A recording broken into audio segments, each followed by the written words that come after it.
شیخ میرا اور ایک جو سوال تھا وہ شیخ رمضان کے تعلق سے تھا کہ شیخ بہت سے رمضان میں ایک دیکھا جاتا ہے معاملہ کہ بہت سے ہمارے جو بھائی رہتے وہ جماعت کی نماز میں پڑھنے آتے مگر جب سحری یا جب مغرب اور افطاری کا وقت ہوتا ہے تو انہیں جب لے کر گھر پہ افطاری لے کر جانا ہوتا ہے تو وہ افطاری کا یا سحری کا کچھ معاملہ کہہ کر کہ گھر پہ ہی وہ نماز پڑھ لیتے مگر پھر وہ مسجد میں نہیں آتے جو کہ مسجد بازو میں بھی ہے تو وہ شیخ اس پر جماعت کی نماز چھوڑنا کہ وہ افطاری کر رہے ہیں سحری گھر والوں کے ساتھ کر رہے کیا یہ جائز ہوگا؟ جزاکم اللہ خیرن۔ دیکھیے جی جماعت سے نماز پڑھنا واجب ہے۔ اگر کسی کے پاس کوئی عذر نہیں ہے جیسے بیماری کا عذر یا ایسا عذر کی مسجد بہت دور ہے وہاں جانے میں وہ نہیں جا سکتا، مسجد بہت دور ہے یا وہ بیمار ہے، کچھ طرح کے آزار ہیں جن کی وجہ سے جماعت ساقط ہو جاتی ہے، ورنہ عمومی حالات میں مردوں کے اوپر جماعت سے نماز پڑھنا یہ واجب ہے۔ اب اگر کوئی آدمی اس لیے جماعت چھوڑ رہا ہے کہ مجھے افطاری کرنی ہے، مجھے کھانا کھانا ہے، اگر اس لیے جماعت چھوڑ رہا ہے تو یہ جائز نہیں ہے۔ البتہ اس کی ایک صورت بن سکتی ہے، جیسے اللہ کے نبی صلی اللہ علیہ وسلم کی ایک حدیث ہے کہ جب کھانا حاضر ہو تو پہلے کھانا کھاؤ اس کے بعد نماز پڑھو۔ اللہ کے نبی صلی اللہ علیہ وسلم کی معروف حدیث ہے کہ اگر کھانا حاضر ہے تو پہلے کھانا کھاؤ اس کے بعد نماز پڑھو۔ اس حدیث کا مطلب کیا ہے؟ اس حدیث کا مطلب یہ ہے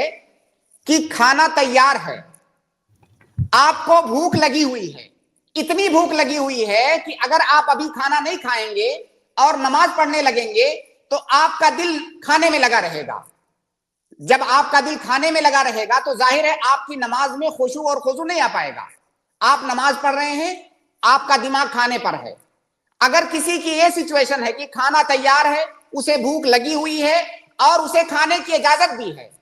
یہ 2-3 شرطیں علماء نے ذکر کی ہیں۔ پہلی شرط کھانا تیار ہے، دوسری شرط اس کے لیے کھانا کھانا جائز ہے، کیونکہ کھانا کھانا کبھی کبھی جائز نہیں ہوتا ہے۔ جیسے رمضان میں مان لیجیے ظہر کا ٹائم ہے، کھانا رکھا ہوا ہے گھر میں، بھوک بھی لگی ہوئی ہے لیکن آپ کے لیے کھانا جائز ہی نہیں ہے،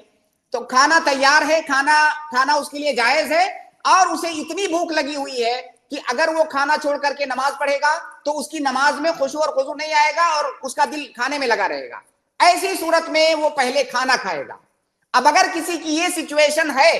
اور اس سچویشن کی وجہ سے اس کی جماعت چھوٹ جا رہی ہے تو وہ معذور ہے۔ لیکن اگر افطاری کا ٹائم ہوا، آپ نے تھوڑا سا کچھ کھایا اور جو بھوک اور پیاس کی شدت تھی وہ شدت ختم ہو گئی، گھر سے آپ آسودہ نہیں ہوئے لیکن وہ شدت ختم ہو گئی، تو آپ پہلے جا کر کے نماز پڑھیے۔ ہاں، اگر وہ شدت کو ختم کرنے میں جماعت چھوٹ جا رہی ہے تو آپ معذور ہیں۔ لیکن میں نہیں سمجھتا ہوں، عام طور سے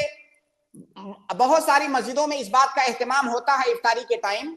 کہ رمضان میں مغرب کی نماز تھوڑی سی مؤخر کرتے ہیں تاکہ لوگ افطار کر کے آرام سے مسجد میں آ جائیں۔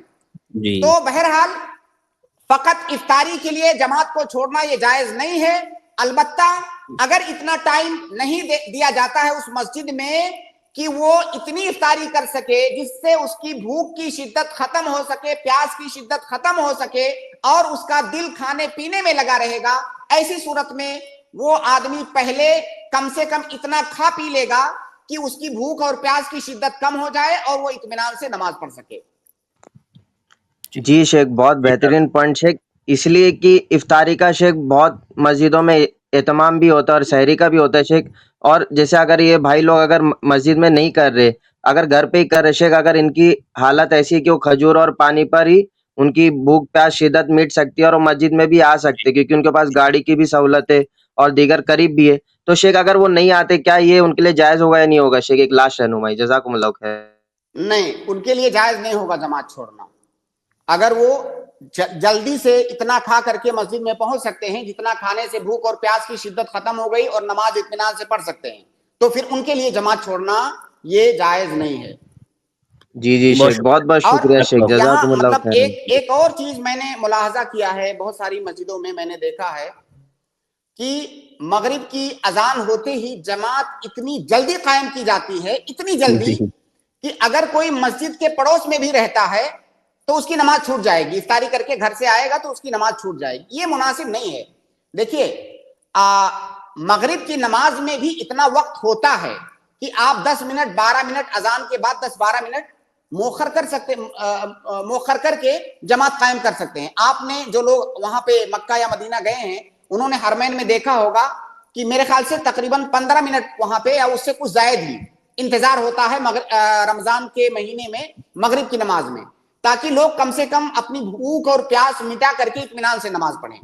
تو یہ ایک طرح سے دین سے اور دین کے مسائل سے لا علمی کا نتیجہ ہے کہ بہت سارے لوگ یہ سمجھتے ہیں کہ جیسے ہی اذان ہوئی فوراً ہم کو جماعت کھڑی کر دینی ہے، جبکہ اللہ کے نبی صلی اللہ علیہ وسلم کی حدیث ہے کہ اللہ کے نبی صلی اللہ علیہ وسلم کے زمانے میں مغرب کی اذان اور مغرب کی جماعت کے درمیان صحابہ کرام 2 رکعت نماز پڑھتے تھے باقاعدہ، بہت جی اہتمام کے ساتھ وہ نماز پڑھتے تھے اور اس کا خاص اہتمام وارد ہے صحابہ کرام سے. تو اتنا وقت ہوتا تھا. تو بہرحال جو معمومین ہیں ان کے جو حالات ہیں اس کی رعایت ہونی چاہیے. رعایت کا یہ مطلب ہرگز نہیں ہے کہ ٹائم آپ نکال دیں مغرب کا، لیکن اتنا ڈیلے آپ کر سکتے ہیں کہ جو ہے ٹائم بھی مغرب کا باقی رہے اور لوگ آرام کے ساتھ مسجد میں پہنچ بھی جائیں.